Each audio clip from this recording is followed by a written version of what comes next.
Yeah, dots. Got to have them. Without a dot, without a doubt, you will die. You will lose without a dot. I mean, for real, without a dot, you shouldn't even go home. Your family will have no respect for you. Mickey with CarryTrainer.com. Nobody's behind the camera. All of these guns are cleared before handling. And I want to talk a little bit about irons. In fact, I'm going to be swapping some irons today on the vid. I'm going to show you how I do it. I'm going to talk a little bit about techniques, some procedures, cleaning, etc., to getting a good result and getting longevity. Talk about the sights that I like and why. And we're going to dig right into that. So irons or the dot are nothing more than a device to help you align the barrel. So this is a pretty much stock G45. It is, or does rather, have a trigger from Apex, which is really the only trigger company that I will work with. I've been there. We've got a video on them. They do some significant safety testing on their products, significant. They've got legitimate engineers, multiple engineers just doing safety tests. So a little side note on Apex.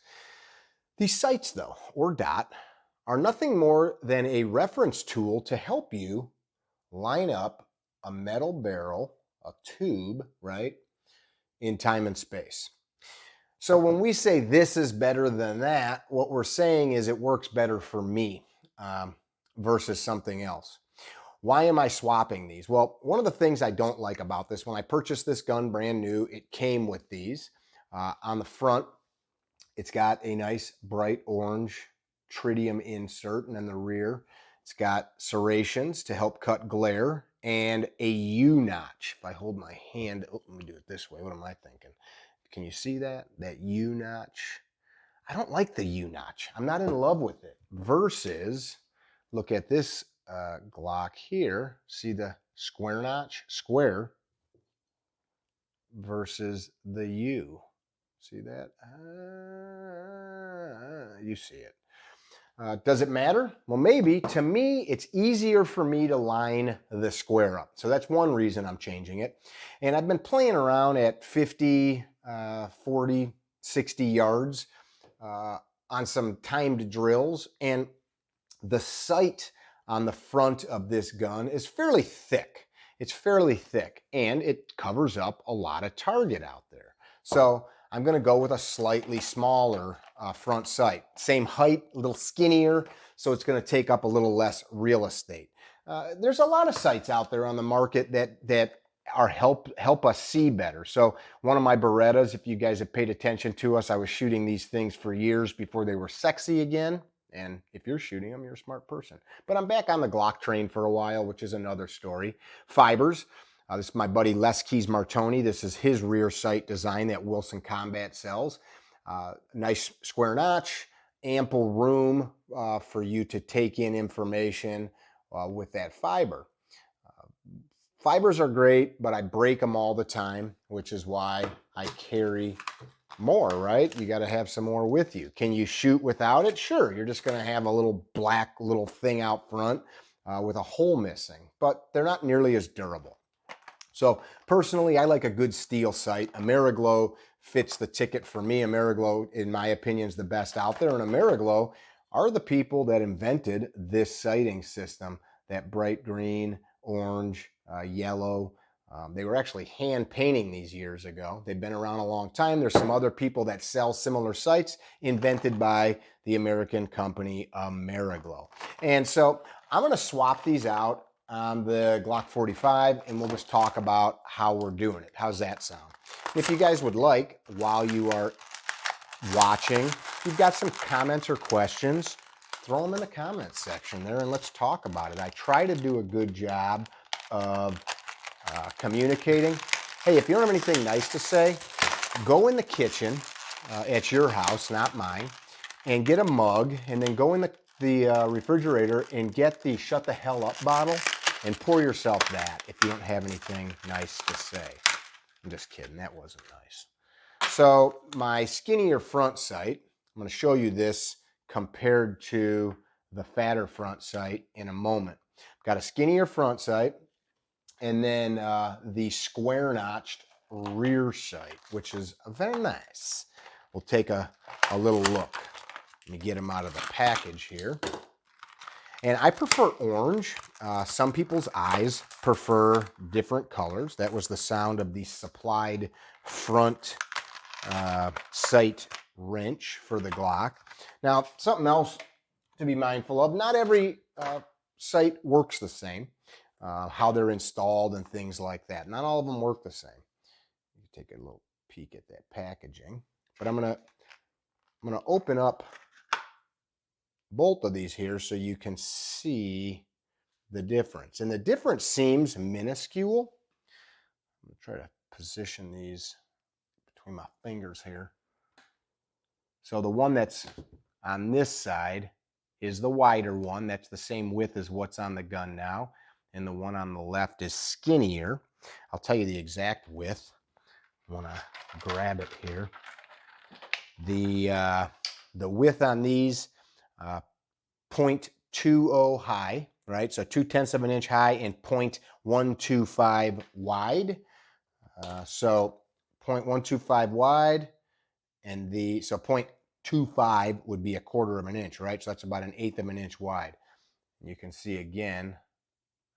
Focus up, focus up. Come on, man. There we go. You can see the other is slightly thicker. 1/16 of an inch maybe would be what I would guess. It doesn't seem like a lot, but it is. So process of swapping the sight. I've done a lot of these. I'm sure some people are going to have a little bit of like opinion, but Loctite, very important. Degreasing, very important. So first things first, I'm going to take the front sight out. Now this one, I did not install. It came like this, and it came apart pretty easy. It looks like they used some thread locker. And I'm going to tell you a little secret. Some of the sight makers recommend using Loctite 271. That is red Loctite. Oh God, never use that. Well, some of the sight makers recommend that. Can't tell you which one, but some of them. Some of them don't. Some of them say use whatever you think. I'm going to use blue today. I have always had good luck with this, the blue. And besides locking the threads, if we get a little bit around the installation hole there, it's going to act kind of like grout as it dries. So I'm going to clean the front with some rubbing alcohol. I'm going to degreasify that hole, and I'm going to degreasificate the screw of my new sight. So be careful as you're working. Have a little workbench. I've got my work table here. I've got some rubbing alcohol, and I am going to degrease this screw because I want this screw to be nice and clean. So I've got some rubbing alcohol here, very tiny little parts for my big old fat fingers. And in fact, I'm going to just drop that for a minute into the cap. And I'm going to let her just kind of soak in there. Now, while that's soaking in the rubbing alcohol for a minute, we're going to come over to the rear sight. So I've done this before on video. And can you do this in a vise and just beat on the gun? Yeah, I wouldn't do that. This one is set up for the Glock. This is the MGW model blah, blah, blah. And then here's the MGW Sight Pro. This one comes with a lot of different attachments to use on different type pistols, SIG versus Springfield versus this versus that. There's a lot more that you can do to hold the slide without marring and effing it up. Because this is a Glock, the one that I have set up for a Glock, I was joking when I said blah, blah, blah. This is the 309. So this one's set up exactly for the Glock. A thing that I get a lot of pushback from is you didn't go out the right side. Well, I got a news flash for you. A rear sight on Glock pistols. Where did my other sight go? Let me find her here. I got too much stuff. Oh, here it is. Too much stuff on the workbench here. The rear sight on the the Glock is cut like an hourglass. So it's not wider on one end, it's wider in the middle, how we don't want to be shaped, which means that you can go out either way. So we're going to set the slide into the jig, the fixture, and just so you can see this a little better, the slide itself, the rails are going to fit right on to the fixture, which mimics the rails on your lower. We're going to get that in there. We're going to get it nice and tight. And once we've got it tight, one thing we always want to do is put a little lube, and for me it's going to be Gunfighter, onto the threads here. And we're just going to crank this out. So as you see me cranking, it's pushing that sight right out. Doop, doop, doop, doop, doop. See that? Isn't that neat? If I want to turn it over, I can turn the other way. I felt it come loose, so I know that I'm at the end of the line. So I'm going to just run it a little bit more. And there she is. So she popped right out. And there's nothing wrong with these sights. These sights are in great order. So I'm going to, of course, bag these up. I'm going to label what they were on and what they are.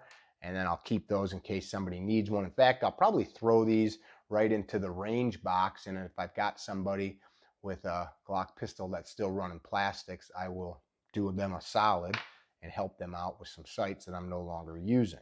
So same thing that we just did or are working on with that screw. I'm going to back this guy out and I'm going to just clean up this dovetail a little bit. Get any gunk out of there because heck, this thing in years hasn't seen the light of day, right? That sight has been in the dovetail. Dovetail, just like in woodworking, see the shape of it. It's like a dove's tail. Yay. So back to the little convo on sights. I wanted this video to be conversational in nature. I just really like the simplicity of irons. I like that I can throw the thing in the gun bag, I can put it in the holster, I can pretty much, without smashing it into stuff, I can expect it to work. I don't need batteries. I want you to see something. I was shooting this Springfield because I had it down. I probably should check her. I was shooting this Springfield, I don't know, a couple months ago, doing some testing on it. And I don't know if you can see through there. Can you see how freaking muddy that is?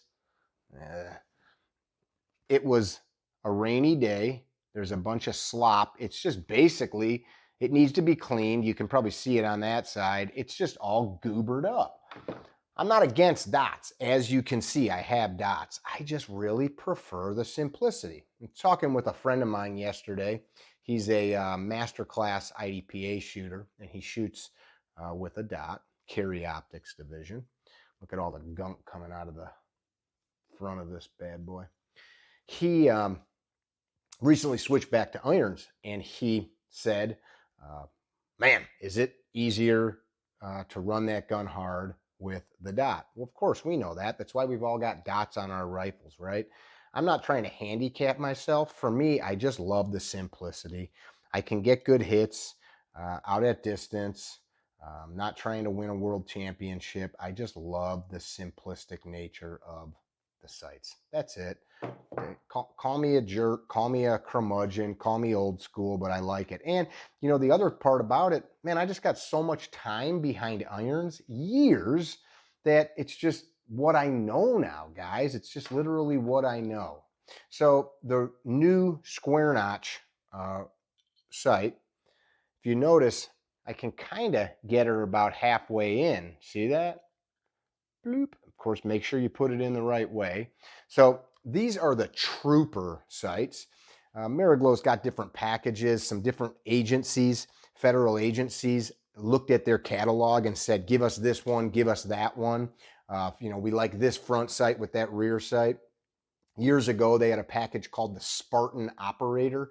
There's a guy out there that says they were named after him or that he invented it. Nope, I know that Ameriglo, it's their package, and that's just that. Anyway, serrated rear, tritium vials, it's blacked out with that square notch.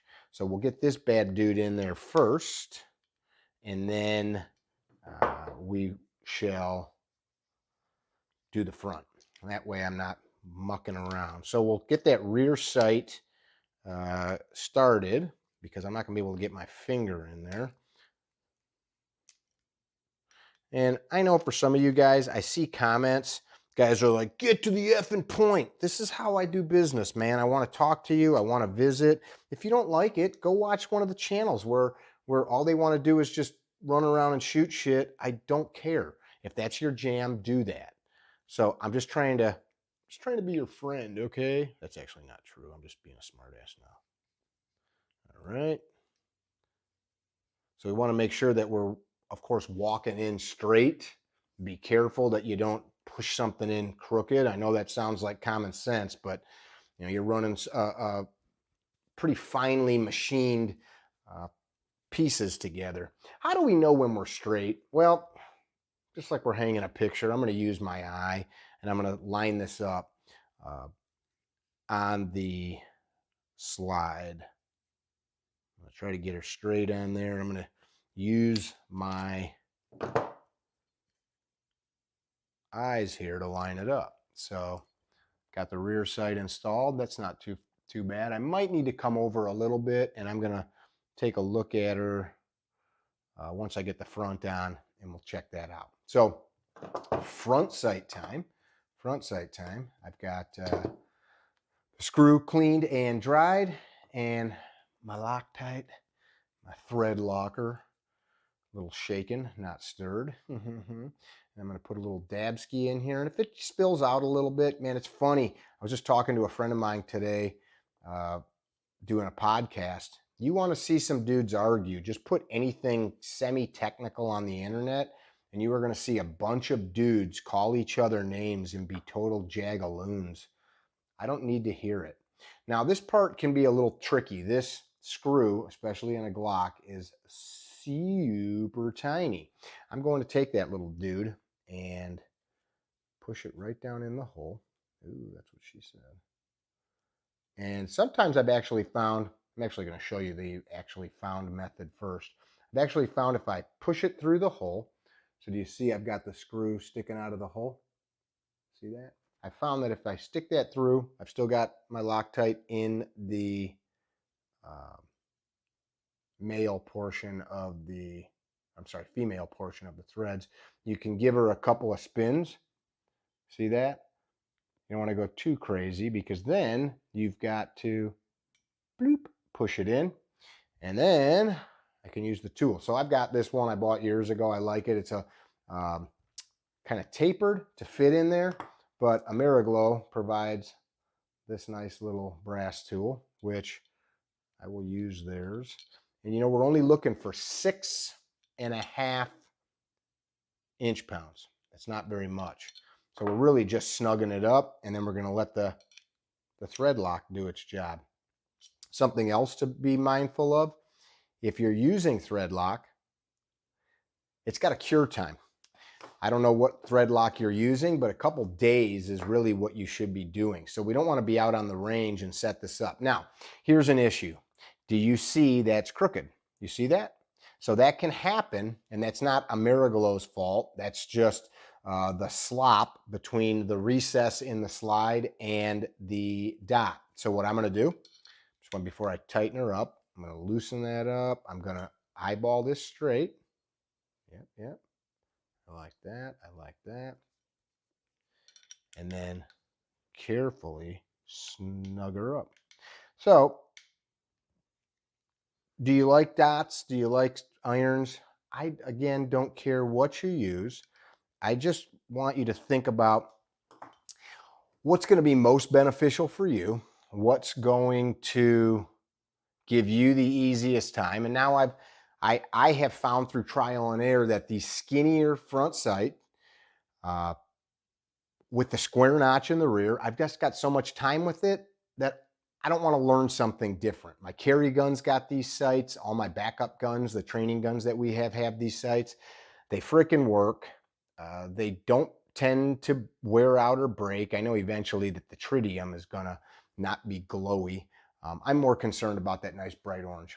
So find what works for you and then stick with it. There is no magic answer. There's no magic answer like it's this sight. This is the one. If that was the case, we'd all shoot the same gun with the same sights, right?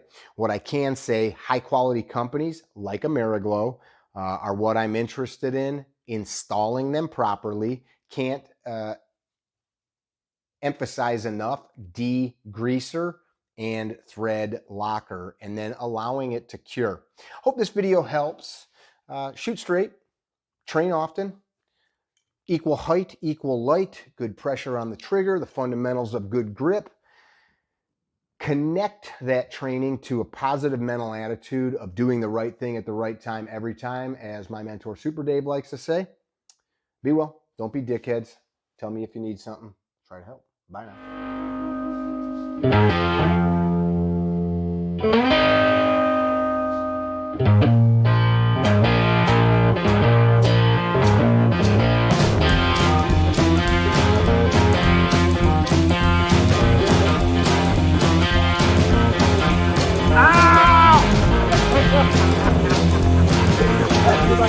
Ow!